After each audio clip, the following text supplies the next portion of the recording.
आज का हम क्वेश्चन आंसर सेशन आरंभ करते हैं। किसी का कोई डाउट है तो वो हैंड रेज कर सकता है। कोई बात अगर उसको ज्योतिष से संबंधित पूछनी है। पंकज जी से शुरुआत करते हैं। हाँ पंकज जी। प्रणाम गुरुजी। प्रणाम प्रणाम। गुरुजी, मुझे बस वो जानना था, जो सूत्र है कि हर भाव से पंचम भाव उसका प्रेम होता है, छठम भाव उसका टक्कर मारता है, अष्टम टक्कर मारता है। उसको थोड़ा समझना था। हेलो। ये ज्योतिष का एक सीक्रेट फार्मूला है हेलो। जो हेलो। धीरे धीरे रिवील हो रहा है। ठीक है। हाँ जी, हाँ जी। एक समझदार ज्योतिषी इन्हीं फार्मूलों का लाभ उठाता है कि जो हम बेसिक में जब हम स्टूडेंट पढ़ते हैं तो हम सबसे पहले पहचान करते हैं कि किस भाव से क्या चीजें देखी जाती है। कि सबसे पहले हम सीखते हैं किस भाव से क्या निकलता है। पर वहां से निकलता कुछ नहीं। सिर्फ वो इंडिकेट करता है कि ये चीजें यहां से हमें पता चलती हैं। पर वो चीज मिलेगी कैसे, उसकी प्राप्ति कैसे होगी, ये है मेन चीज। जैसे पंचम भाव को हम कहते हैं संतान का सुख। अब ये सिर्फ बेसिक में समझाने के लिए तो ठीक है साहब, ये पंचम भाव संतान का सुख है। बट संतान का सुख मिलेगा कहां से? ये उसी प्रकार से है जैसे एक शोरूम में आप जाते हैं तो वहां डिफरेंट टाइप्स के रैक्स बने होते हैं कि आपको आयुर्वेदिक दवाई यहाँ से मिलेगी, कपड़े इसमें इस रैक में मिलेंगे, जूते इस रैक में मिलेंगे, फलानी चीज इस रैक में मिलेंगी, खाने पीने की चीजें इस रैक में मिलेंगी। डिफरेंट टाइप्स के रैक बने होते हैं। पर वो ऐसे कैसे मिल जाएगा? ऐसे नहीं मिलेगा ना, उसको पेमेंट करना पड़ेगा, बिल देना पड़ेगा, जब जा करके वो चीज की प्राप्ति होगी। क्या मात्र देखने से वो हमें चीज मिल जाएगी? सोचने वाली बात, नहीं मिलेगी। उसके लिए प्रयास करना पड़ेगा। ज्योतिष में प्रयास की बड़ी महत्ता है। जब तक हम किसी चीज की प्राप्ति के लिए प्रयास नहीं करते, अपने आप तो सिर्फ हमारा जन्म होता है और अपने आप हमारी मृत्यु होती है। बाकी सब चीजों के लिए हमें इस जीवन में प्राप्त करने के लिए प्रयास करना पड़ता है। अब हर भाव से, उस हर भाव से आपको जो जो चीजें देखनी है, जैसे संतान के बारे में आपको जो जो चीजें देखनी है, तो उसी भाव को आप लगन बना लो। सिंपल। उस क्या होता है कि कई बार नई चीज होती है तो हमारा दिमाग उसको एक्सेप्ट नहीं कर पाता कि पंचम से पंचम कैसे देखे, पंचम से छठा कैसे देखे, सातवां कैसे देखे। तो सबसे अच्छी टेक्निक है कि उसको आप लगन बना लो। जैसे ही पंचम भाव को आप लगन बनाओगे, अब आप उसको रीड करना शुरू करो एक आपके D1 चार्ट की तरह। अब पंचम भाव जो है वो तो बन गया लगन। अब हमें समझ होनी चाहिए कि लगन का स्वामी हमें क्या दिखाता है। लगन दिखाता है बुद्धि। पर बुद्धि का इम्प्लीमेंटेशन कहां होगा और कैसे होगा, ये बात दिखाता है लगन का लॉर्ड किस जगह जाकर के बैठा है। जिस स्थान पर जाकर के लगन का लॉर्ड बैठता है, बुद्धि उस तरह से कार्य करती है। अब हमारे क्लियर हो गया। अब हम जब लगन को, सॉरी, पंचम भाव को जब लगन बनाया तो हम क्या देख रहे हैं? संतान की बुद्धि देख रहे हैं। कहते हैं ये हमारे संतान कैसी होगी। संतान की बुद्धि जब हम देख रहे हैं तो हम देख रहे हैं लगन का लॉर्ड कहाँ बैठा है। किसका? जो नई चार्ट बना है। अब वो जिस स्थान पे भी बैठा होगा, वहीं से उसके संतान के बुद्धि का समझ में आ जाएगा। अब मान लो उसके साथ राहु बैठ गया, इसका मतलब इसका जो बच्चा होगा उसका बुद्धि का भाई राहु की प्रधानता है। जो जो राहु के गुण आपको क्लास में समझाए जाते हैं उससे रिलेटेड कहें कि आपके बच्चे के बारे में ये होगा वो होगा, वो सब चीज वो कहेगा हाँ जी बिल्कुल बात समझ में आ रही है। पर अब प्रश्न दूसरा हो गया जी, मेरा बेटा जो है ना, ये देखो ना ये कितना कमाएगा, इसके फाइनेंस के हालात कैसे रहने वाले, इसके धन के हालात कैसे रहने वाले। तो धन के हालात के लिए क्या देखने, तो वही नियम लगाओ, 2 6 10। 2 6 10। अब 2 6 10 का फार्मूला लगाओगे तो जो नई कुंडली बनी है उसका सेकंड हाउस देखो। सेकंड हाउस ये बताता है इस आदमी में धन को लाने की काबिलियत कितनी है। कि बिना काबिलियत धन नहीं मिलता, ये ध्यान रखें। बिना काबिलियत हमें लगता है इस संसार में बहुत सारी चीजें हमें सिर्फ लगता है कि ऐसा होता है, पर वैसा होता नहीं है। उसके पीछे दूसरी ही ताकतें काम कर रही होती हैं जो हमें कई बार बहुत लंबे समय के बाद समझ में आती हैं। उसका छठा भाव ये दिखाएगा किस व्यक्ति में विश्लेषण क्षमता कितनी है, यानी कि ये धन की समझ कितनी डेवलप है इसके पास। और उसका दसम भाव दिखाता है कि ये कितना कर्म करने की शक्ति रखता है धन कमाने के लिए। अब मान लो शक्ति ही नहीं होगी तो कैसे करेगा। एक आदमी को पता 8 घंटे बैठेगा तो मान लो 10,000 रुपये रोज का कमाता है, और वही आदमी शक्ति ना होने की वजह से 4 घंटे बैठने लग जाएगा तो हो गए 5,000।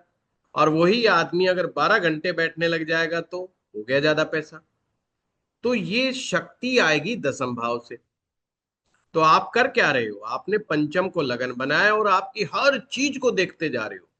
उसकी बीमारी को देख लो, उसकी परेशानियों को देख लो, उसके जीवन के विघ्नों को देख लो, उसकी मैरिज लाइफ को देख लो। आप अपनी कुंडली से अपने औलाद के मैरिज लाइफ को बहुत अच्छे से समझ सकते हो। बहुत सिंपल सी बात है। अब हमें आवश्यकता कहाँ पड़ती है और ज्यादा डिटेल में जाने की। एक लाइन में कहूं तो D1 चार्ट अपने आप में संपूर्ण चार्ट होता है। ईच एंड एवरीथिंग उसी से निकल के आएगी। आपका प्रश्न जीवन से रिलेटेड कोई भी प्रश्न क्यों नहीं हो, उसका मूल सोर्स जो है वो आपका D1 चार्ट ही है। अब आपने निकाल लिया और प्रैक्टिस कम है तो अब आपने कहा यार नया फार्मूला लगाया तो था, पर फार्मूले से तो ये निकल के आ रहा है। इज इट राइट और रॉन्ग। तो उससे संबंधित जो भी आपका प्रश्न है उससे संबंधित डिविजनल चार्ट्स में जाया जाता है। डिविजनल चार्ट उसी बात को बहुत ऐसे एकदम जैसे माइक्रोस्कोप आपको बड़ा करके दिखा देता है चीजों को, कि भाई बेशक आंख कमजोर भी है तो भी एकदम मैं बड़ा बड़ा दिखा दूंगा। वो काम आपका डिविजनल चार्ट कर देता है। आप गए संतान के लिए सीधा D7 चार्ट में पहुंच गए, सप्तमांशा कुंडली में।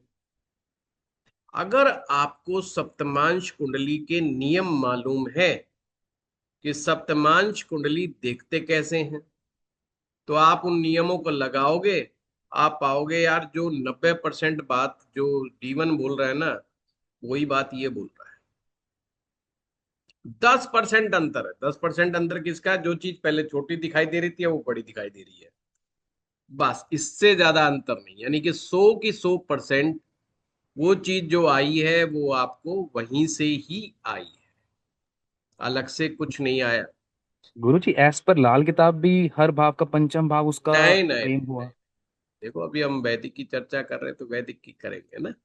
हाँ, उसके भी नियम है, वो एक अलग नियम है। नहीं तो कंफ्यूज हो जाओगे, दोनों के नियम एक साथ बताऊंगा आदमी कंफ्यूज कि वो है यार क्या करूं, ये करूं कि ये करूं, है ना। बिल्कुल बिल्कुल। डाउट क्लियरिंग सेशन में हर लेवल का विद्यार्थी आता है।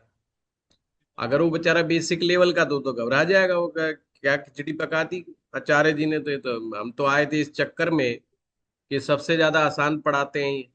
इन्होंने तो जो खिचड़ी पकाई है वो तो सिर के ऊपर से चली गई हमारे तो, है ना। तो इससे बढ़िया तो और ही लोग बढ़िया अच्छा बता देते हैं। तो उसको दो फार्मूलों को या दो पैथी को जीवन में कभी भी एक साथ मत लगाओ, जब खास करके आप सीख रहे हो। जब आप मैटर एक्सपर्ट बन जाते हो फिर आप लगा सकते हो, कोई दिक्कत नहीं होगी, फिर आप यूज कर सकते हो, उपयोग कर सकते हो। जब आपको ए सब्जेक्ट की भी मास्टरी हो जाए, बी की थोड़ी बहुत भी हो जाए, हम्म। या थोड़ी बहुत कमी भी रह जाए बी में, तो आप दोनों को मिक्स मैच करके आप अप्लाई कर सकते हो, इसमें कोई दिक्कत नहीं। ठीक है गुरुजी। समझ गए? हाँ जी अब गुरुजी। समस्या ये होती है जब सामने वाला जातक थोड़ा कमजोर बुद्धि का मिल जाए, क्योंकि वो एक्सपेक्ट ये करता है कि जो मैं सोच के आया हूं अगला वही बात बोले। जैसे कई लोग कहते हैं जी अपने आप ही बताओ ना, फिर समझे आप ज्योतिषी हो। इसका मतलब वो ये कह रहा है मेरे जीवन में प्रेजेंट में जो चल रहा है सिर्फ वही बात करो, बाकी बात मत करो। और मैं बताऊंगा भी नहीं मैं पूछना क्या चाहता हूँ। अब जो वास्तविक बेचारा ज्योतिष का विद्यार्थी है वो फंस जाएगा बुरी तरीके से, क्योंकि अब वो उसको कैसे समझाए कि भाई दशा तेरी पंचम भाव की चल रही है। अब आदमी तो दशाओं से ही देखेगा ना कि जो दशा पीरियड होगा वो हाउस और प्लेनेट का एक्टिवेशन पीरियड भी होता है। प्रेजेंट में क्या चल रहा है ये दशाएं बताती हैं। अब आपने एकदम से उचक के कह दिया जी ऐसा है, संतान को लेकर के आपके दिमाग में चिंता का विषय है। वो कह रहा नहीं जी ये तो मेरा शादी नहीं हुई मेरी, तो मेरा तो अफेयर चल रहा है, मेरे को तो अफेयर के बारे में समझना है। आपकी बात गलत हो गई। वो दिमाग में लेके चलेगा अरे यार इसे तो कुछ आता ही नहीं, इसने बताया ही नहीं कि मेरा अफेयर के मामले में क्या चल रहा है। अफेयर मेरा टूटने के कगार पे है। और ज्योतिषी ने क्या बोला, संतान को लेके चिंता का विषय। अब उसे वो कैसे समझाए कि दोनों चीज एक ही से आ रही हैं। वही चीज आपको संतान का चिंता का विषय बता रही है, वही चीज जो है आपको प्रेम में दिक्कत बता रही है। फिर केवल ये दो ही चीज थोड़ी होती, भक्ति वो भी पंचम भाव से आ रही है, चुका सर क्या। धन यानी वो लक्ष्मी भाव है। अब लक्ष्मी जी की कृपा रुकी हुई है बंदे की, वो तो वहीं से पूछना चाह रहा है। अच्छा चलो उससे छोड़ो, एक आदमी अपनी फ्यूचर को लेकर के टेंशन में है वो 40 साल का, पर टेंशन हो रही है उसको 70 साल की उम्र में क्या होगा, यानी कि मेरा भविष्य कैसा होगा। भविष्य भी पंचम ही बताएगा। अब वो क्या चीज समझना चाह रहा है उसको समझ में नहीं आ रहा। अच्छा, उसकी प्रतिभा, उसकी कला, उसका एंटरटेनमेंट। और वो बंदा इंटरेस्ट। आर्टिस्टिक नेचर का बंदा है, वो आर्ट के सब्जेक्ट को पढ़ रहा है या कर रहा है, काम कर रहा है। वो बेचारा कोई ड्राइंग बना रहा है, कोई पेंटिंग बना रहा है, या कोई सिंगर है, या कोई ड्रामा डांसर है करता कुछ है, भी है। एक्टिंग करता है, कुछ भी एक्स वाई जेड करता है। उसके दिमाग में जाएगा यार उससे रिलेटेड बात क्यों नहीं हो रही। समझ रहे हो बात? ये है रियल चैलेंज ज्योतिष के अंदर। अब दशा तो क्या बता रही है, दशा तो ये कह रही है भाई पंचम भाव एक्टिवेट है और फला ग्रह एक्टिवेट है।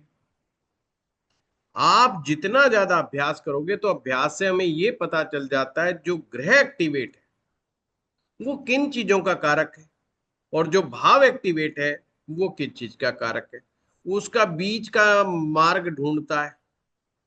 हमारे जैसा समझदार हो जाता है, मतलब एक एक्सपीरियंस के बाद वो उम्र देख लेता है।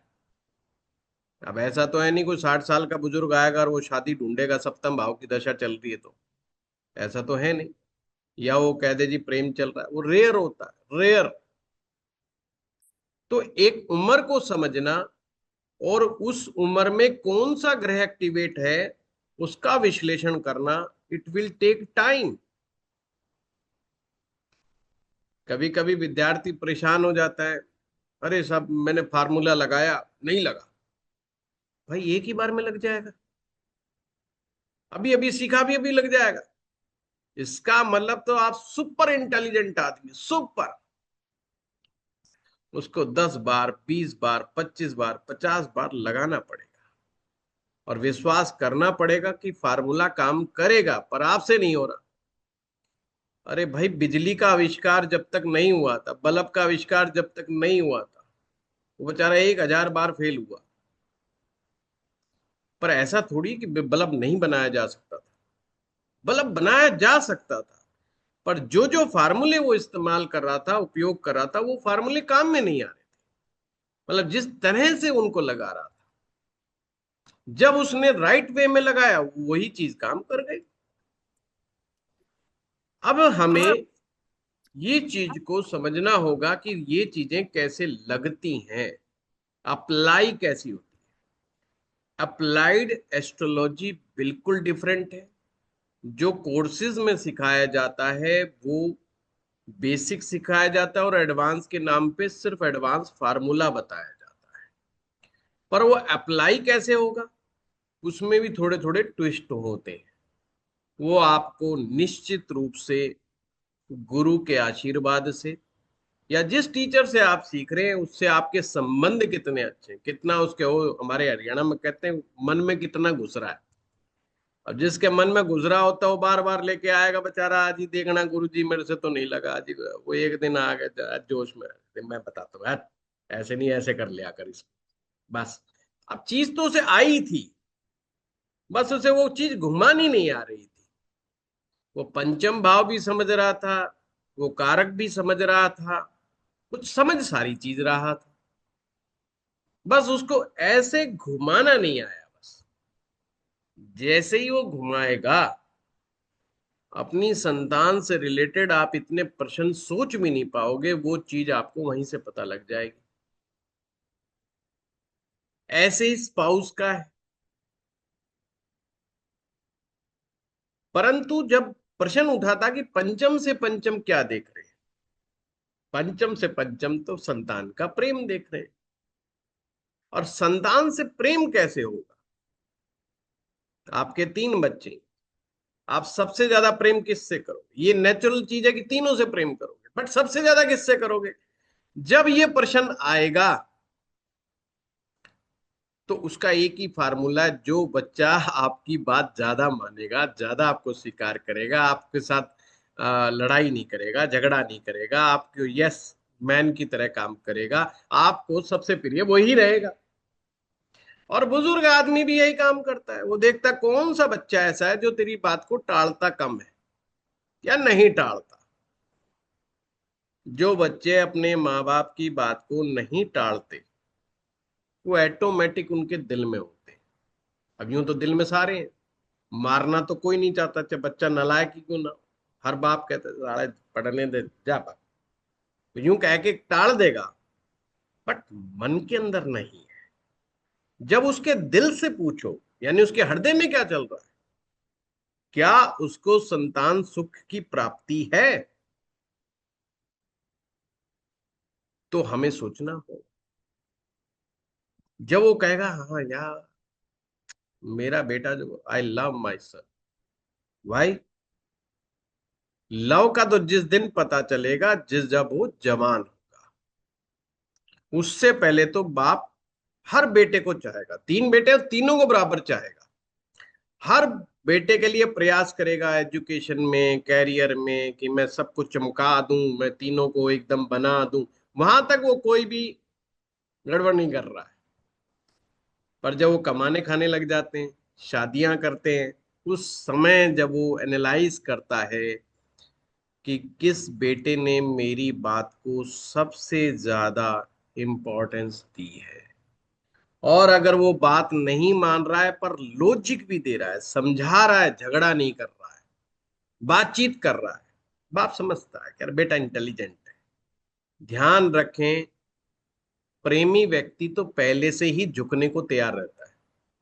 वो तो चाहता है मैं एकदम लेट जाऊं साहब, मुझे कुछ मतलब नहीं है उससे, जिससे प्रेम करता है। बस बाप के हालात वैसे ही होते हैं, माँ के हालात वैसे ही होते हैं। मतलब बच्चों के सामने तो लेटे ही पड़े, वैसे ही लेटे पड़े, कुछ करने की जरूरत ही नहीं। बच्चे थोड़े से भी एम्पैथी अगर दिखा दें, तो वही कहेगा मैं किस्मत वाला हूं। समझ रहे हो? मैं किस्मत वाला हूं। अब किस्मत कहाँ है? 9th हाउस में। यार संतान तो है पर साली, बस क्या बताएं जी, बस साला सुनता कोई नहीं मेरी। अब आप उसको किस्मत वाला कैसे कहोगे? किस्मत एक शब्द नहीं है, जीवन का सार है। भाई बहन मिलना, अच्छा खानदान मिलना, अच्छा जीवन साथी मिलना, अच्छा स्वास्थ्य मिलना, अच्छा धन मिलना, अच्छी जय जयकार मिलना, अच्छा सुख मिलना, अच्छा कर्म मिलना, अच्छा व्यवसाय मिलना, अच्छा गुरु मिलना, सभी तो चीज किस्मत है। अब बताओ नाइन से क्या देखोगे? नाइन से तो आप एक चीज देख रहे हो, किस्मत। बट किस्मत तो सभी से जुड़ी हुई है। अब आप एक कभी गलती से छोटी मोटी बीमारी के शिकार हो गए, गलत डॉक्टर मिल गया, बोला ऑपरेशन करूंगा।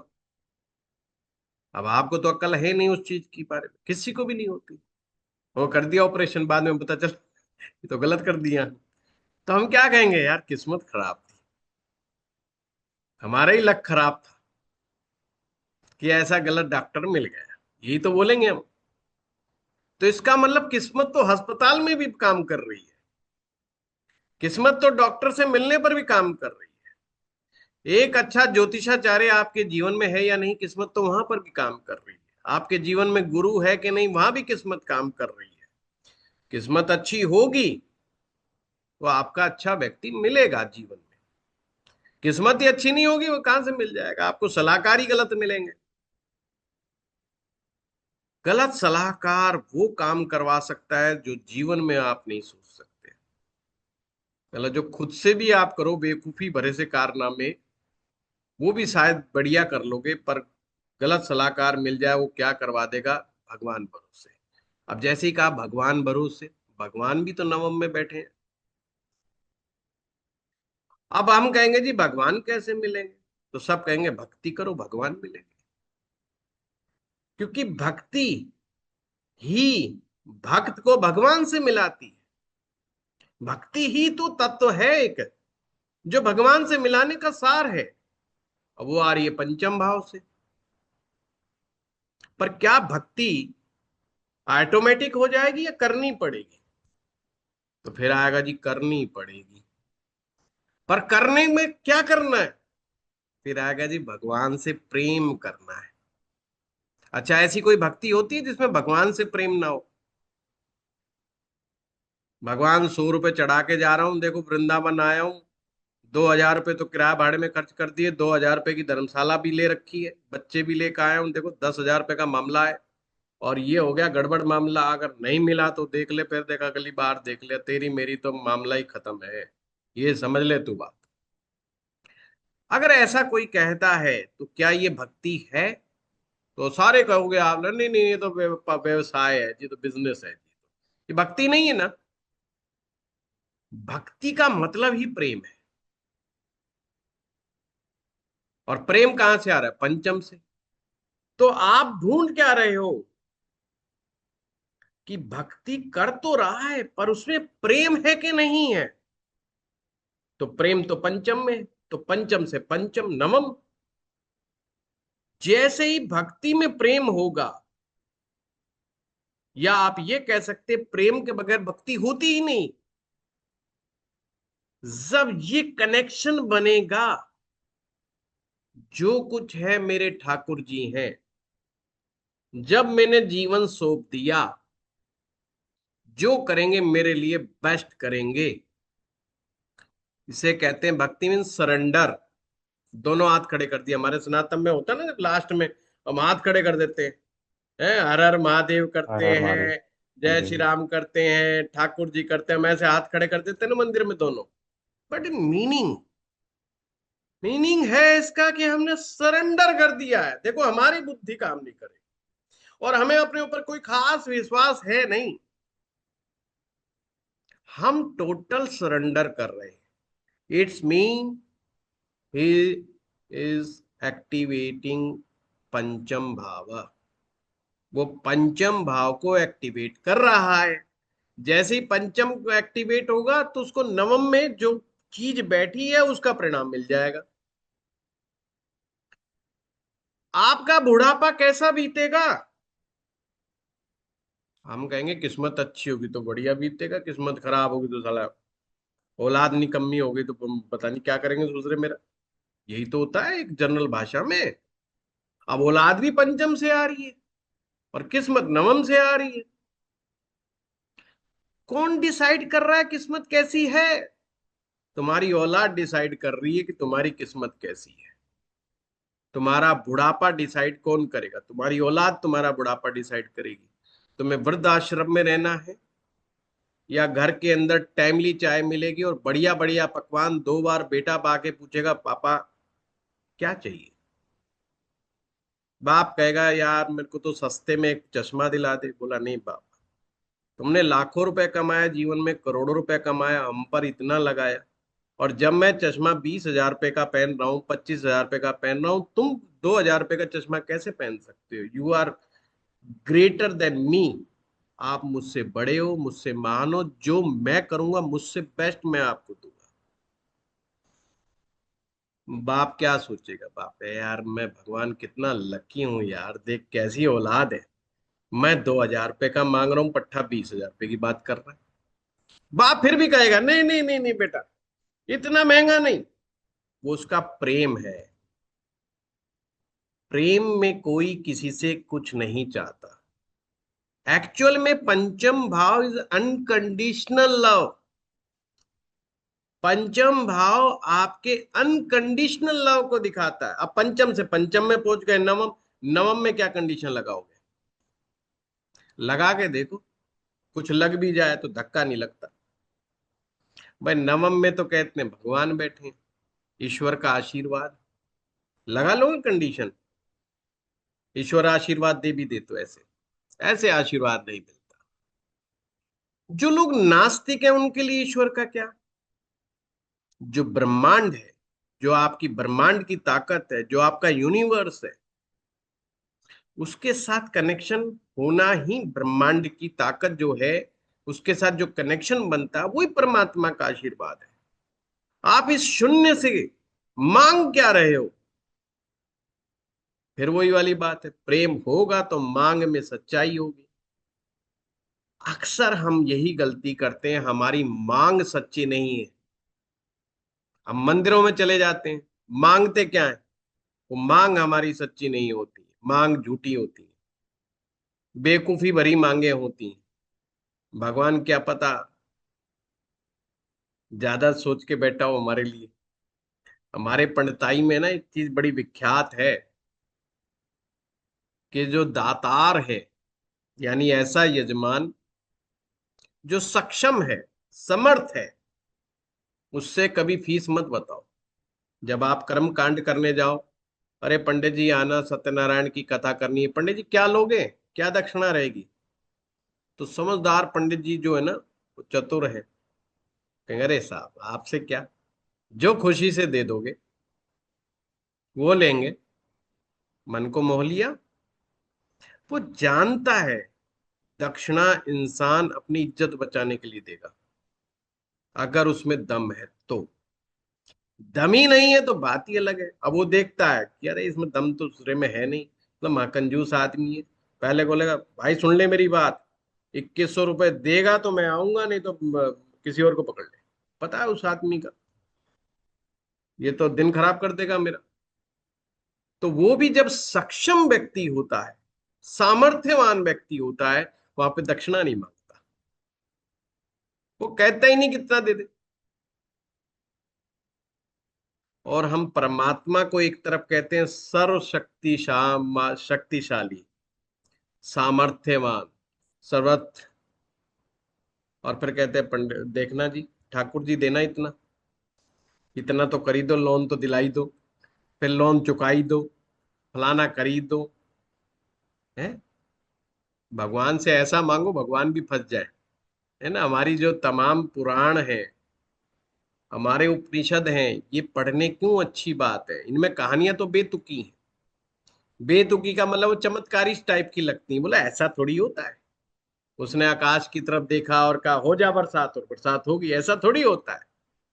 कहानियों से भरा पड़ा है, परंतु उस कहानियों में बहुत सी अच्छी चीजें। भक्त ने, समझदार भक्त ने हमेशा भगवान को ढंग से फंसाया है।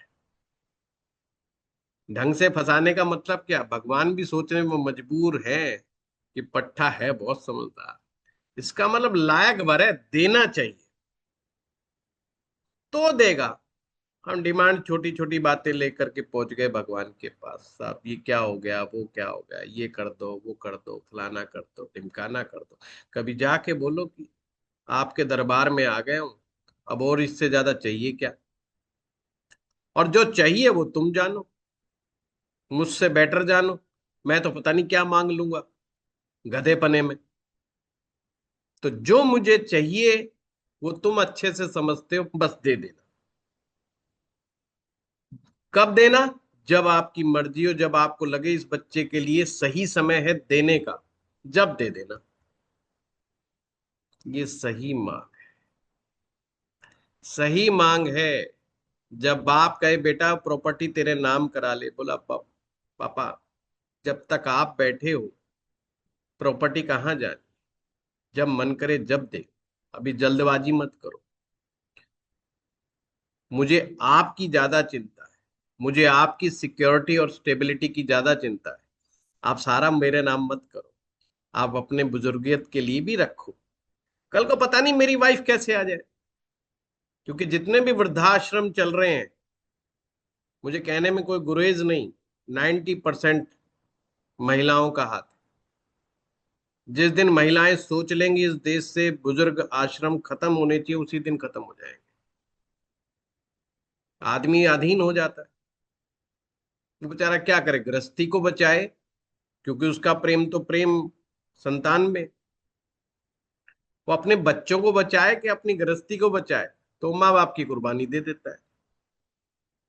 इससे ज्यादा कोई नहीं, कोई उसको बाहर भेज के राजी नहीं। तो इस तरह से हम जब इंप्लीमेंट करते हैं पंचम से पंचम को, तो चीजें पता चलती। अब आप कहेंगे कि भगवान से बुद्धिमानी से क्या मांग ले, तो बुद्धि भी तो पंचम भाव में है। ध्यान रखना, ब्रेन जो है फर्स्ट हाउस में बैठता है। ब्रेन फर्स्ट हाउस में बैठता है, पर ब्रेन की एफिशिएंसी पंचम भाव में बैठती है। अगेन, किसी का दिमाग कितने किलो का, इस बात से एक पैसे का असर नहीं होता, पर दिमाग कितनी एफिशिएंटली काम करता है ये इंपॉर्टेंट होता है। कितनी एक्टिवली काम करता है ना। अगर ब्रेन आपका अच्छी क्वालिटी का है, अच्छी क्वालिटी किसे मानते हैं, एक्टिवेशन, एक्टिव है, 5-6% तो बहुत हो जाता है, 2-3% में गुजारा बढ़िया चल जाता है।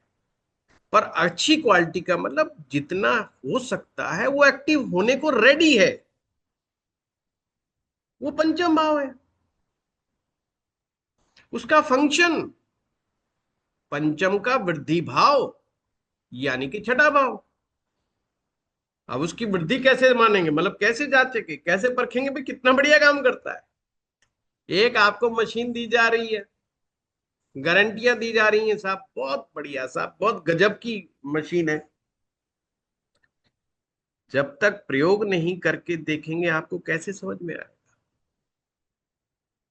तो ब्रेन की एफिशिएंसी का पता चलता है उसकी एनालिटिकल पावर से। वो छठे भाव में। छठा भाव आपके मस्तिष्क की विश्लेषण क्षमता है। अब यही प्यारे प्यारे सूत्र जो हम लेके आए हैं अपने बेसिक टू एडवांस कोर्स में लेके आए, वहां यही चर्चाएं चलेंगी कि किस तरीके से अप्लाई करते हैं। इस कोर्स में हम एप्लीकेशन को सिखाएंगे, भाव से ही सिखा दें। जो बहुत गूढ़ चीजें होती हैं वो उसमें बताने का प्रयास किया जाएगा। इसीलिए वो साल सवा साल से भी बड़ा कोर्स है। ठीक है, कुछ विद्यार्थी उसको तोल रहे हैं जी महंगा है, सस्ता है? अरे सबसे, हिंदुस्तान में सबसे सस्ता कोर्स हमारा है। कंटेंट तो जो भी हमारे पास आएगा वो देख के ही आएगा, हमारे यूट्यूब वीडियो से। उसको पता ही है कंटेंट कैसा देंगे, उसकी चिंता ही नहीं। हाँ, जितना और दे रहे हैं उससे 1.5 गुना दे रहे हैं, और जितना और ले रहे हैं उससे कम फीस ले रहे हैं। बस मैं तो ये कहूंगा। तो ये जो एप्लीकेशंस हैं, इस तरह से ज्योतिष में बहुत सारी भरी पड़ी।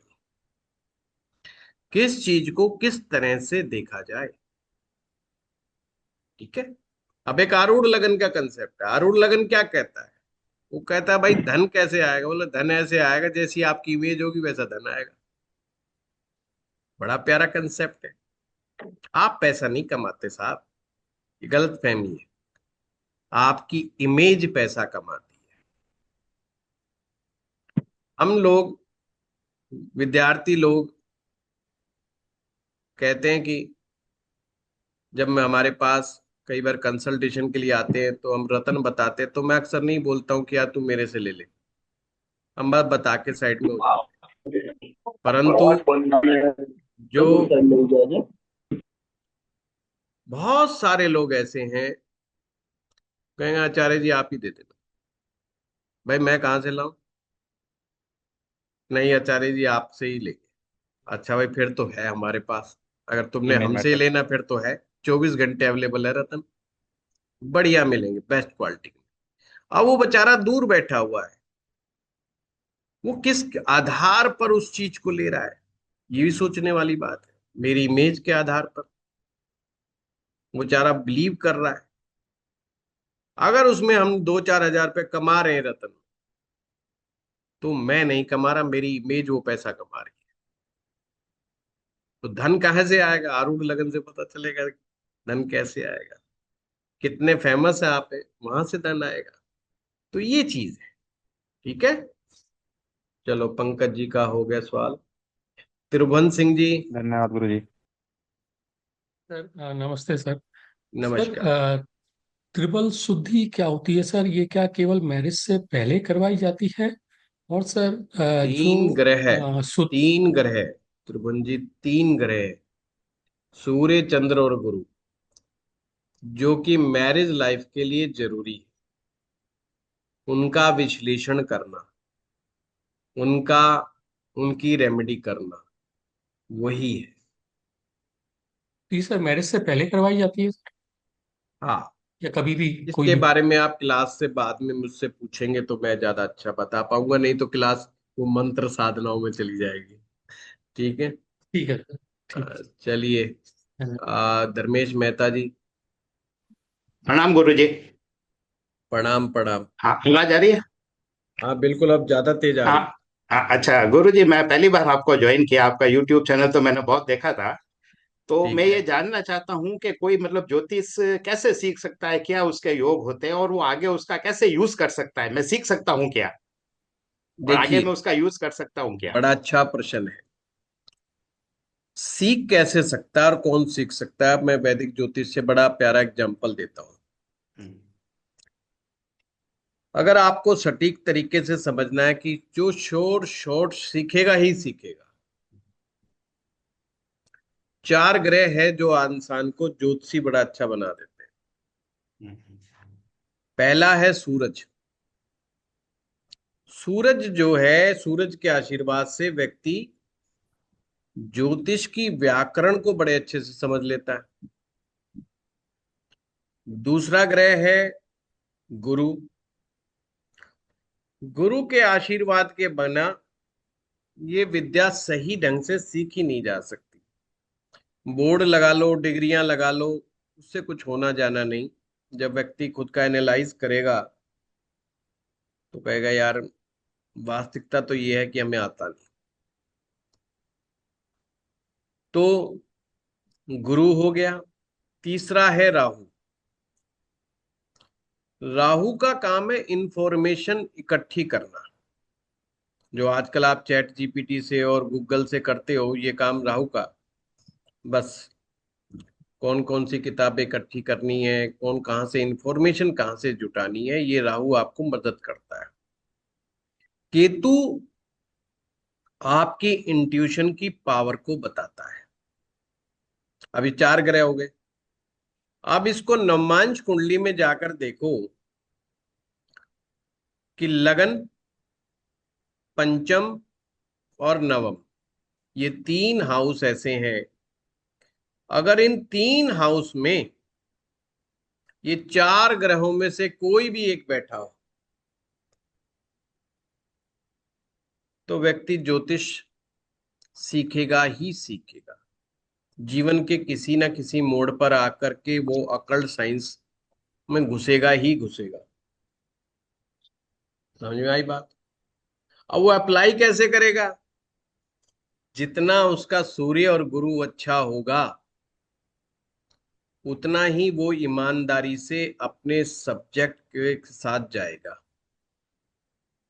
बुध अच्छा होगा तो जी ये लोहे का छल्ला ले ले, चांदी का छल्ला ले ले, तांबे का छल्ला ले ले, पुखराज ले ले, मोती ले ले, मूंगा ले ले। अच्छा मोती नहीं लेता तो उसका सब्स्टिट्यूट ले ले, पर ले ले, कुछ ना कुछ जाएगा नहीं यहाँ से छोड़ छाड़ करके। जाएगा तो मैं डरा दूंगा, घबरा जाऊंगा। देख ले फिर, फिर मुझे मत कही, कुछ घर से बाहर निकलते एक्सीडेंट हो गया तो फिर मुझे मत कही दशा पहले ही खराब चल रही थी। और वो बेचारा पहले ही मान के चल रहा है कि दशा तो खराब चल रही है, क्योंकि रियलाइज कर रहा है। अब वो आपने उसको डरा दिया और वो कुछ ना कुछ खरीद लेगा, फीस कम कर लेगा पर चीज अपनी ज्यादा बेच देगा। तुम, बुद्ध की शक्ति। अब आप कहेंगे क्या बुद्ध जरूरी नहीं है ज्योतिष सीखने के लिए? मेन इंपॉर्टेंट है बुद्ध ज्योतिष सीखने के लिए, बट बुद्ध का उपयोग उसकी विश्लेषण क्षमता के लिए होना चाहिए। इसीलिए सूरज और गुरु का अच्छा होना निहायत जरूरी है। जब सूरज और गुरु अच्छे हो जाते हैं तो बुद्ध का उपयोग जो होता है वो सही काम के लिए और अच्छे कार्य के लिए होता है, कभी भी मतलब दुरुपयोग नहीं होता। व्यक्ति, अब बुद्ध तो मेरा भी ठीक है, अच्छा ना सही पर ठीक तो है, पर अगर गुरु अच्छा नहीं हो, सूरज अच्छा नहीं हो, तो फिर उस बुद्ध का उपयोग दुरुपयोग में बदल जाता है, उपयोग में ना बदल करके। अगर ये 2 ग्रह अच्छे हैं तो ये उपयोग ही करवाएंगे। फिर भी मैं अपने सभी विद्यार्थियों से कहना चाहता हूं, ज्योतिषी ऐसे बनो, बेशक आपकी प्रेडिक्शन 10 में से 10 फेल हो जाए, कोई चिंता नहीं। रात को नींद अच्छी आनी चाहिए कि जो किया वो ईमानदारी से किया, किसी को गलत नहीं बहकाया, किसी को मैंने गलत नहीं समझाया। मुझे समझ आ गया था, उसके बावजूद मैंने किसी को गुमराह नहीं किया, मैंने किसी को डराया नहीं, मैंने बिना मतलब की चिंताओं में डाला नहीं। एक बच्ची का जन्म हुआ है, एक ऑर्थोडॉक्स फैमिली आके अपनी पत्री दिखा रही है, जी मेरे बिटिया हुई है। अक्सर महिलाएं कहती थी शादी शुदी देख लो इसकी, और बच्ची है 1 साल की, 2 साल की, 3 साल की।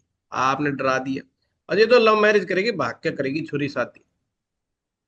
अब बात बेशक आपकी ठीक है, बात आपकी मैं कहता हूं गलत नहीं है, पर क्या ये टाइम था?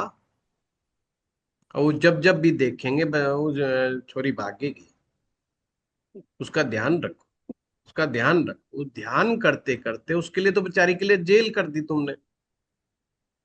अब भागेगी सो भागेगी, बट आपने जेल तो अभी इस छोटी सी उम्र में कर दी उसकी जान को। यानी कि एक गलत निर्णय, जो कि आपके हिसाब से बिल्कुल ठीक है, मैं मना नहीं कर रहा, बट वो समय नहीं है उसको ये समझाने का। तो अब आप कहे जी बिल्कुल, कई लोग आएंगे जी सच सच बोलना। अरे मैं कहा क्यों झूठ बोल रहा है? तेरी लाइन में ही झूठ है, सच सच बोलना है। घुटने की ग्रीस खत्म हो जाएगी सच सुन लिया तो। सच नहीं सुनने आते, लोग अपने अनुकूल बातें सुनने आते हैं कि हमारे मन की कहते थे, अजी बीवी बहुत परेशान कर रही है, पंडित जी भी यही कहते हैं कि बीवी बड़ी परेशान करती है, वो खुश हो जाएगा, हाँ देखा हो गई ना मन की बात, अनुकूलता की बात। आपने कह दिया बेटे तू ही गड़बड़ मामला है, तेरा ही गड़बड़ मामला, आप उसी के ऊपर चढ़ाई चढ़ गए आते हैं, ये बदतमीज है तू एक नंबर का। यार बड़ा ही बदतमीज ज्योतिषी है, ऐसे कोई बोलता है? सारी प्रॉब्लम मेरी वाइफ में, मेरे तो अंदर कोई एक भी समस्या नहीं। खिला रहा हूं, पिला रहा हूं, घुमा रहा हूं, हर चीज तो दे रहा हूं, फिर भी मेरे खिलाफ क्यों है? अब आपने सच कहा कि भाई बदतमीज तो तू भी एक नंबर का है, हो गई आपकी जान को समस्या। तो आप कैसे उसको टैकल करेंगे? अब यहाँ बुद्ध की जिम्मेवारी है। बुद्ध यही चीज की कला सिखाता है कि आपको कब कहाँ क्या बोलना है।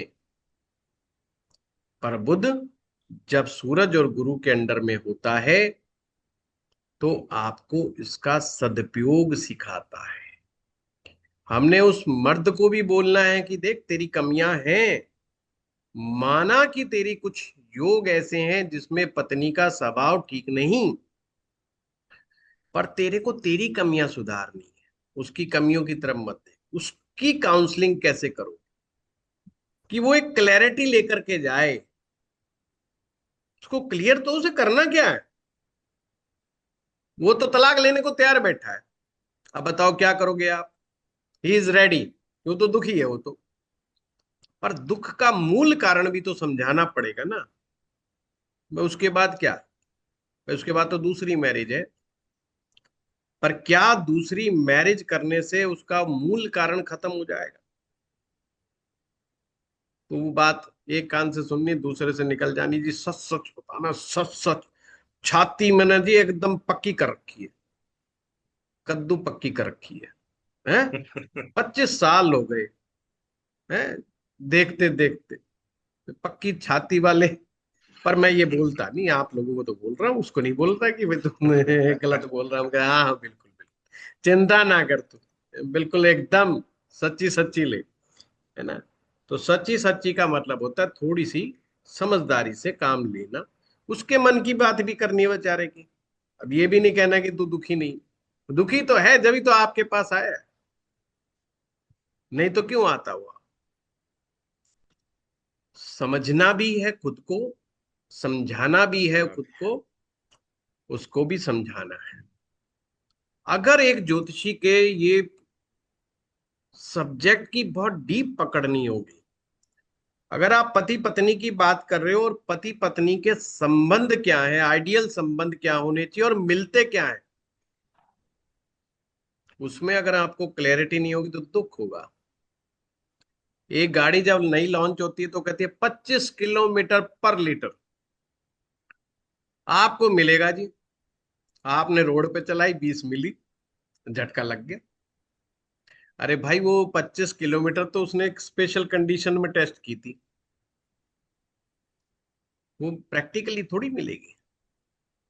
आप बड़े हुए हैं भगवान राम की कहानियां सुन करके, दिमाग में सीता बसा ली, तो क्या मिलेगा? सीता मिलेगी? तो हमें प्रैक्टिकली मेंटली प्रिपेयर रहना चाहिए कि हमें क्या मिल सकता है, और सिखाया ये जाना चाहिए कि जो मिल गया अब उसको टैकल कैसे करना है। तो ये ज्योतिषी को मालूम होना चाहिए कि टैकल कैसे करें, क्योंकि सारा खेल ही जीवन टैकल करने का काम है। जो टैकल करना नहीं जानता वो फंस जाते हैं, मारे जाते हैं, गलत डिसीजन ले लेते हैं। बेटे बेटी को भी टैकल करना पड़ता है, पति पत्नी एक दूसरे को टैकल करना अगर सीख लेते हैं तो बस वही हैप्पी मैरिज लाइफ है। आइडियल मैरिज लाइफ तो किसी की हैप्पी नहीं होती है। जो एक दूसरे को टैकल करना सीख जाते हैं उन्हीं की मैरिज, उसी की मैरिज को हैप्पी मैरिज लाइफ कह देते हैं, बस सिंपल बात है। कोई ऐसा थोड़ी है कि दोपहर के समय आप अपनी पत्नी को कह दो कि लालटेन जला के लाओ और वो लालटेन ले आएगी, वो चार बात पूछेगी क्यों, इतना चांदना हो रहा है कम में, लालटेन क्यों चाहिए, दिमाग फिर गया है, डॉक्टर को दिखाना है, करना क्या है, वो चार बात पूछेगी। क्योंकि सिंपल है, आप भगवान राम नहीं हो, पूछना बनता है उसका। ठीक है, तो एक्सपेक्ट मत करो ना कि वो कबीर वाली कहानी मत करो कि कबीर ने अपनी पत्नी को कहा और वो लालटेन लेके आ गई। ठीक है ना। फिर तो कबीर, जब हम कबीर नहीं है तो कबीर जैसी पत्नी क्यों चाहिए? जब हम भगवान राम नहीं है तो हमें सीता जैसी पत्नी क्यों चाहिए? तो उसको समझाना पड़ेगा, ये है सच। अब आपने सच भी कह दिया समझदारी से, उसको समझा भी दिया, उसको डिसीजन क्या लेना वो भी बता दिया। ये है कहने की कला। और ज्योतिष में कहने की कला की इंपॉर्टेंस बहुत है। ये गुरु के आशीर्वाद से ही मिलती है, ये गुरु के सानिध्य से ही मिलती है। चलें। धन्यवाद गुरुजी। धन्यवाद।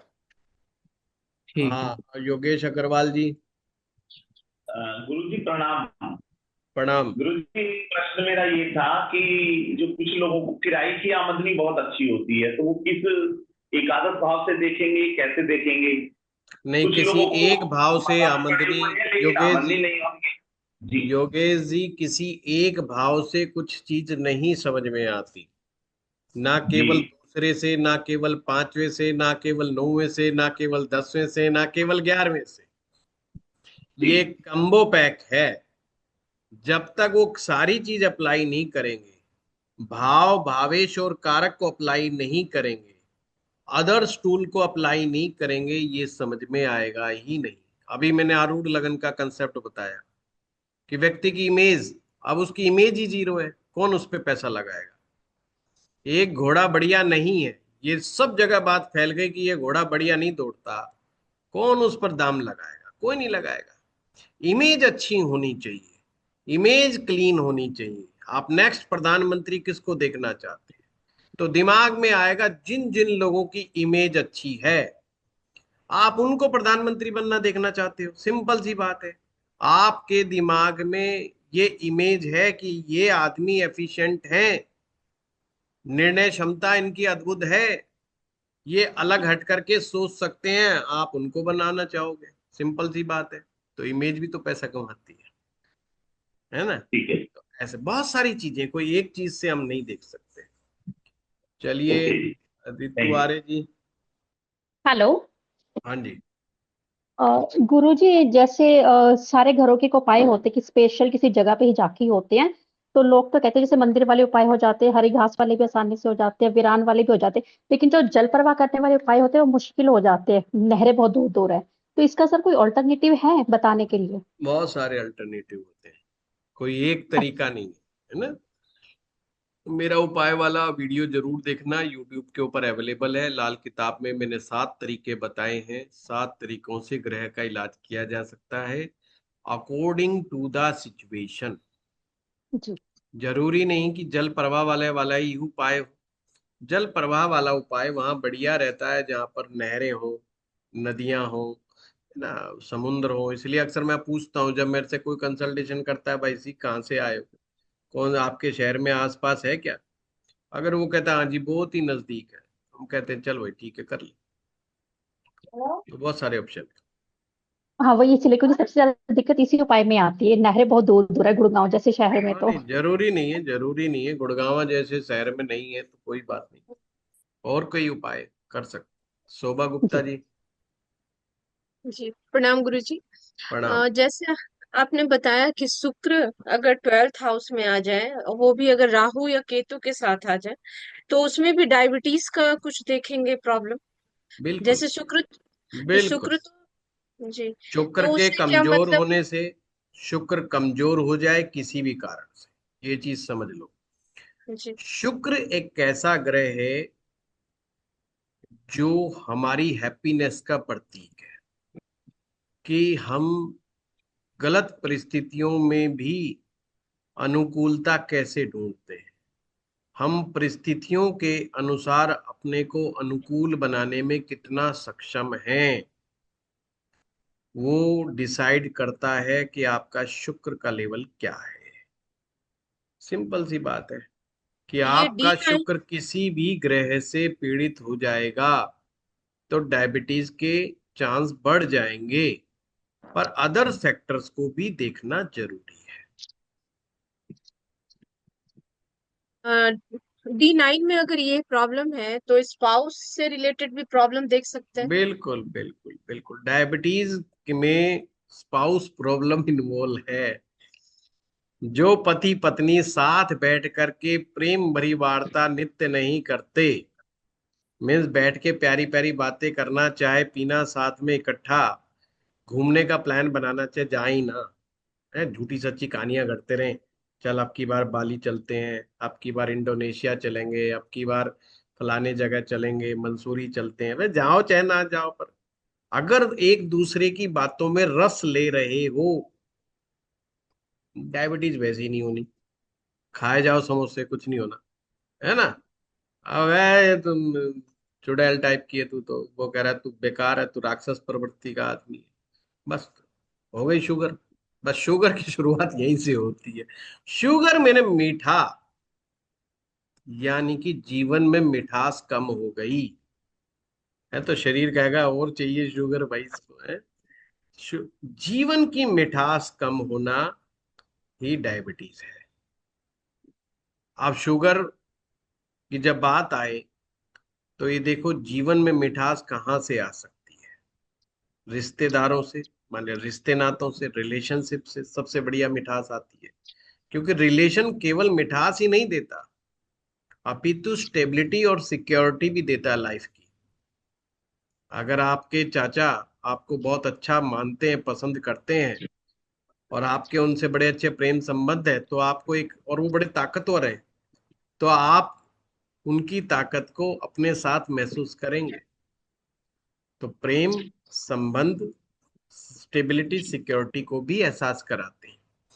जब भी कोई व्यक्ति अनसिक्योर हो जाए, अनस्टेबल हो जाए, चाहे वो व्यापार में हो, कामकाज में हो, जरूर चेक करे कि पत्नी का रोल क्या चल रहा है। जब उसे पक्का पता है 100% ये पत्नी जो है तेरी, ये सिर्फ तेरे प्रति डेडिकेटेड है, किसी और के प्रति नहीं संसार में, वो उसकी सिक्योरिटी और वो उसकी स्टेबिलिटी है, फिर समोसे खाने पर भी कोई डायबिटीज नहीं होगी, रसगुल्ला खाने से भी डायबिटीज नहीं होगी। अगर पुरुष के मन में ये कहीं पर भी, मन के कोने में कहीं पर भी ये ख्याल है कि भाई अगर कभी वक्त आ गया, इसका भरोसा नहीं है अपने भाई के साथ खड़ी हो जाएगी कि बहन के साथ खड़ी हो जाएगी, पर तेरे साथ नहीं खड़ी होगी ये पक्का है। ये कोई पता नहीं तेरे खिलाफ गवाही ना दे दे, ये पता नहीं तेरे, ऐसे मात्र विचार, देखो उसने करा कुछ नहीं उसकी पत्नी ने, पर अगर ये सिर्फ भावना भी है उसकी, यही भावनाएं शुगर पैदा करती हैं, यही भावनाएं आदमी को ब्लड प्रेशर पैदा कर देती हैं, यही भावनाएं व्यक्ति के अंदर नींद की समस्या पैदा कर देती हैं। ठीक है। तो अकेलापन रहना भी एक बीमारी है। अभी कल ही एक खबर आई है, बॉलीवुड का कोई कलाकार था, वो अकेला रहता था, 52 या 54 साल की उम्र में उसकी डेथ हो गई। तो देखिए कोई जीवन साथी नहीं था। और बहुत सारे ऐसे बुजुर्ग मिलेंगे 70 80 साल के आपको, जिनका जीवन साथी है, अच्छे हैं, बढ़िया चल रहे हैं, बढ़िया चाय पीते हैं, घूमने जाते हैं, बहू बेटों की दब के बुराई करते हैं, बड़ा मन रस रस के आता है, ये निकम्मा है, ये निकम्मी बहू है, वो कहता है तू लेके आया था, वो कहता है तू लेके आया था, वो लड़ाई लड़ते हैं सुबह दोपहर शाम, मस्त रहते हैं एकदम, मन की भड़ास सब एक दूसरे से कर कुरा के ले लेते हैं, सिक्योरिटी है उनको भाई साहब। ये अब बुढ़िया कहीं नहीं जाने वाली, बुढ़िया को, ये बुढ़ा कहीं नहीं जाने वाला, अभी किसी काम का नहीं, ये अपने साथ का ही है। तो दोनों बक रहे हैं, जो मन में आया, जो जवानी में नहीं बकते थे वो एक दूसरे को बक रहे हैं, गजब बात। बढ़िया घूमने जा रहे हैं, फिरने जा रहे हैं, एक दूसरे को गरिया रहे हैं, कोई दिक्कत नहीं, कुछ नहीं होना जाना, ना शुगर होनी ना बीपी होगा। ये देखा हमारे पिताजी 80 साल के साथ कोई शुगर नहीं है, कोई कुछ नहीं है, कहाँ से होगी, कहाँ से होगी? रिलेशनशिप की इंपॉर्टेंस हमें समझाई नहीं जाती, आजकल समझाने की आवश्यकता बहुत है। हम जिस उम्र के हैं, हम बड़े लकी थे कि हमें ये विरासत में मिली है समझ। हम लोगों ने संयुक्त परिवार देखे, पर हमारे बच्चों का क्या होगा जिन्होंने संयुक्त परिवार नहीं देखा? उन्हें नहीं पता कि रिश्तेदारों की क्या इंपॉर्टेंस है, उन्हें नहीं पता कि ये बहुत सारे घर परिवार में भाई होने का मतलब क्या है और बहन होने का मतलब क्या है। ये बहुत सारे रिश्तेदार हमारी सिक्योरिटी और स्टेबिलिटी को बढ़ाते हैं। हम कहते हैं अरे कलकत्ता में पेपर है, कलकत्ता में तो हमारे दूर के चाचा रहते हैं, फट फोन घुमाएंगे, चाचा हमारे एग्जाम देने। अब है दूर के चाचा भी घर आ रहे, आ जाओ आ जाओ यार, आ जाओ आ जाओ, 3 दिन रह के जाना, 4 दिन रह के जाना। तुम्हें लगता है यार कितनी स्टेबिलिटी, कितनी सिक्योरिटी है। पर हम किसी को कुछ देना नहीं चाहते। ये ना देने की प्रवृत्ति ही हमें कमजोर बना करके बैठी हुई है। शुगर कंजूस आदमियों को होती है, जो देना नहीं चाहते, न पत्नी को देना चाहते, न और किसी को देना चाहते, दिमाग लगाते रहते हैं, यहाँ बचा लूं, यहाँ बचा लूं, बचा लूं, बचता बुचता कुछ नहीं है, शुगर आ जाती है। और शुगर सबसे महंगी बीमारी है जी। रोज सुबह शाम मारे जाओ, टिप टिप टिप करे जाओ, है वो सब चीज महंगी है जी। और ये जाने वाली भी नहीं कि प्यार मोहब्बत से कि 2-4 दिन गोली लो, 2-4 महीने लो, अपने भाग जाएगी। ये भक्ति भी नहीं है। भागेगी जब ही, जब कंजूसी छोड़ दोगे, प्रेम करना सीख लोगे, तो शुगर भाग जाएगी। ये देखो, चेक करो कि कंजूसी है कि नहीं, बेशक कंजूस तो शुगर। नहीं है, कंजूस बिल्कुल नहीं है। दूसरों को देने के मामले में भी मतलब अपने से कोई बात नहीं, ज्यादा मेरी बात दूसरों सुन का लो, मेरी बात सुन लो। मैं आज से उससे वो मांग ही नहीं रहा। मेरे जो सूत्र 25 साल पुराने सूत्र हैं, मैं वो नहीं कह, कंजूस है नहीं है कंजूस, ये भी पता ही नहीं क्या होती है ना। मैं कहता हूँ मैं कंजूस हूँ, मेरे साथ वालों से पूछ के देखो कि गुरुजी कंजूस हैं। मेरी टीम से पूछ के देखो यार, बड़ा दिलदार आदमी है ये आदमी, पर मैं कहता हूँ मैं कंजूस हूँ। बड़ा दिलदार आदमी 1 मिनट में सौदा करके बैठ जाता है, मिनट में फटाफट सौदा करके बैठ जाता है, ये कंजूस है ही कोई नहीं कहे। पर मैं जानता हूँ ना मैं कंजूस कैसे हूँ। जो चीज महंगी होगी नहीं खरीदता मैं जल्दी से। जो मेरे लिए साहब, ये 10,000 का कुर्ता है, और यार 10,000 का, अरे बाप रे, कुछ कम का दिखाओ ना। हो गया कंजूस। अरे यार कौन सा हमने दुल्ला बन के बैठना है यार, तुम भी उल्टी बात। मुझे आदमी ही पसंद नहीं है ऐसे जो दुल्ले से बन के बैठे रहते हैं यार, पटियां पुटियां लगा करके माड़ा जाड़ा, भाई नहीं पसंद है मुझे। अब कह दो कंजूस है।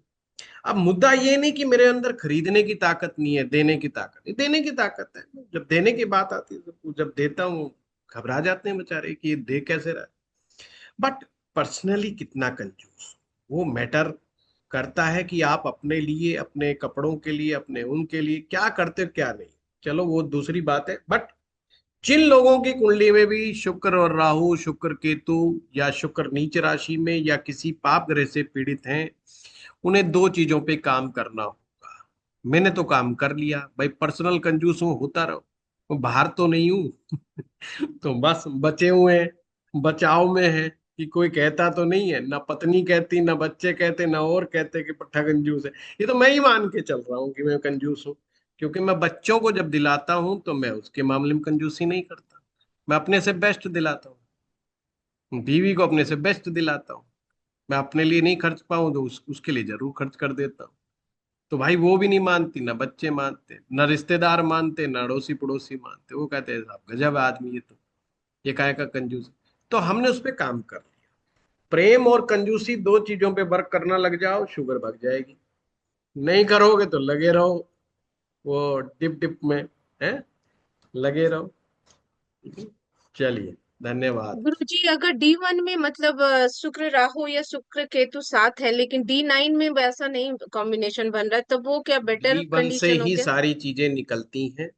D1 से ही अच्छा। सारी चीजें निकलती हैं। D1 में अगर ये कॉम्बिनेशन है तो डेफिनेटली आप गड़बड़ कुछ ना कुछ करोगे, जो सभी को दिखाई देता है। जैसे खाने पीने में गड़बड़ करोगे। अब 2 लीटर के लिए आए पेप्सी बोतल, अब बार बार चक्कर लगा रहे हो फ्रिज में अपने, कभी डिप डिप मार के आ रहे हो आप। अब फिर शुगर नहीं बढ़ेगी क्या? तो हर आदमी कहेगा अरे यार इसको तो पहले भी डायबिटिक है, ये पक्का डायबिटिक हो जाएगा। दूसरा आदमी भी आपके खान पान और लाइफस्टाइल को देख करके अगर कह सके कि ये बंदा जरूर शुगर वाला हो जाएगा, तो D1 का प्रॉब्लम। मन से आप कैसे हो, अंदर से फील क्या करते हो आप? जैसे कुछ लोग मोटे होते हैं, पर वो ये फील करते हैं कि यार हम तो कम खाते, हम कम खाते, तो वो फील करते हैं बस। उनके हिसाब से वो कम ही खा रहे हैं, तुम्हारे हिसाब से हो सकता है वो ज्यादा खा रहे हो। तो अंदर की फीलिंग जो है वो D9 चार्ट से पता चलेगी। ठीक है, चलिए धीरेन्द्र जी। Thank you Guru ji. Mute पर है। सुभाष मालवीय जी। प्रणाम बोलिए। गुरु जी। हाँ, गुरु जी प्रणाम। एक मिनट धीरेन्द्र जी, यहाँ बताइए। जी गुरु जी, आपने मेडिकल एस्ट्रोलॉजी में बताया था कि यदि गुरु चंद्रमा को देखे तो मानसिक बीमारी की स्थिति में सुधार होता है। लेकिन क्या सेवंथ में तो रहेगा तो देखेगा, लेकिन फोर्थ और टेंथ में रहेगा तो देखेगा नहीं, लेकिन केंद्र में वो गजकेसरी योग तो बनाता ही है। तो जी, क्या उसका कुछ असर पड़ेगा?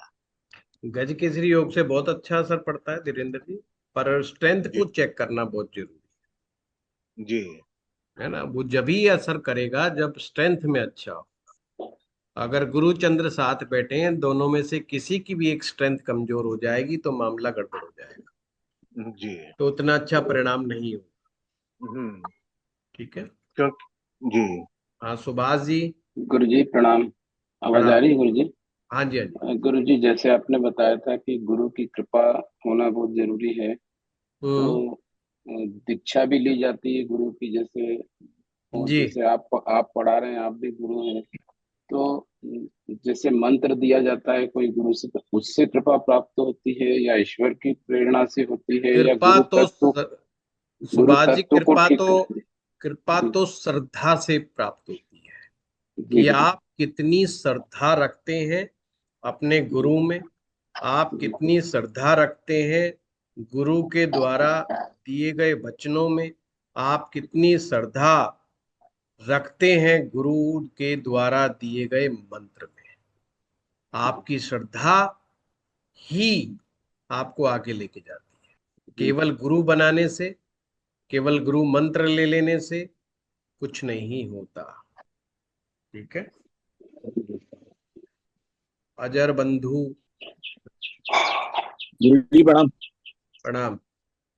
गुरु जी अभी आपकी एक वीडियो आई थी उसके मतलब केतु ट्रांजिट को लेकर हाँ यूट्यूब पे। तो गुरु जी हाँ। 7 जून को गुरु जी मतलब वो उसमें सिंह राशि में मंगल और केतु दोनों एक साथ वो करेंगे, ट्रांजिट पहली करेंगे। बात तो ये जो ट्रांजिट वाली है, हमारी टीम बनवाती रहती है मेरे से जबरदस्ती करवा करवा के।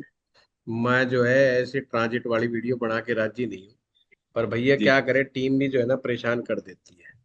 आप बताओ क्या क्वेश्चन था, क्या कह गुरु रहे जी हो। मेरा क्वेश्चन ये है कि जैसे वृश्चिक का मतलब लगन है, उसमें 4th हाउस में ये करेंगे, ट्रांजिट करेगा मंगल हाँ केतु। तो हाँ उसमें हाँ। गुरु जी इसमें मतलब माता को मतलब उसको स्वास्थ्य को होगा कष्ट इसमें हाँ, माँ को कष्ट हो सकता है, हो सकता क्योंकि है, वो जैसे संभावना है, ये जस्ट एक संभावना है कि हाँ जी देखिए गोचर जो है ना, आपकी कुंडली प्लस आपकी दशाओं के साथ मिलके कुछ परसेंट रिजल्ट दिखाता है। दशा इंसान की ठीक चल रही है, भाव ठीक है, भावेश ठीक है और दशा भी ठीक है। अब गोचर आ गया गलत, तो एक पैसे की चिंता करने की जरूरत नहीं है। ठीक है। ये हाँ जी। नॉलेज पर्पज से वीडियो बनाया था, ना कि ये कि आप समझ लें कि ऐसा होगा। ऐसा जब ही होगा जब 4th हाउस कुंडली में कमजोर हो, फोर्थ का लॉर्ड कमजोर हो और दशा गड़बड़ चल रही हो, तो निश्चित रूप से फिर केतु अपना इम्पैक्ट दिखा सकता है, फिर माता को कष्ट हो सकता है। ऐसे नहीं। क्योंकि गुरु जी इसमें चंद्रमा भी मतलब शनि के साथ है और भावे जो उसका वो है लॉर्ड 4th का, वो भी अपने से 12वें में गया है। ये तो अपनी इसमें कुंडली की मतलब बता रहे हो या गोचर की बता रहे है नहीं मतलब उसमें कुंडली में भी खराब है और मतलब हो। गोचर हाँ, भी आ रहा है। फिर इफेक्ट हो सकता है, फिर इफेक्ट हो सकता है। ये दिक्कत दे सकता है। तो इसमें गुरु जी मंगल केतु के वो करेंगे उपाय इसमें? अब ये मैं नहीं कह सकता भैया बिना देखे कि किसके उपाय करेंगे, है ना। हवा में मैं बोलता नहीं हूँ, आपको पता ही है। जी जी चलिए, आप लोगों का बहुत जी बहुत गुरु जी, धन्यवाद। ठीक है। धन्यवाद हमारा गुरु अब जी। नेक्स्ट जो है बेसिक टू एडवांस कोर्स शुरू होने जा रहा है, जिसने अभी पार्टिसिपेट करना है वो कर सकता है। धन्यवाद। Thank you Guru thank ji. You गुरु जी। प्रणाम। थैंक यू प्रणाम सर। गुरु जी। प्रणाम। हाँ। हाँ गुरु जी। प्रणाम।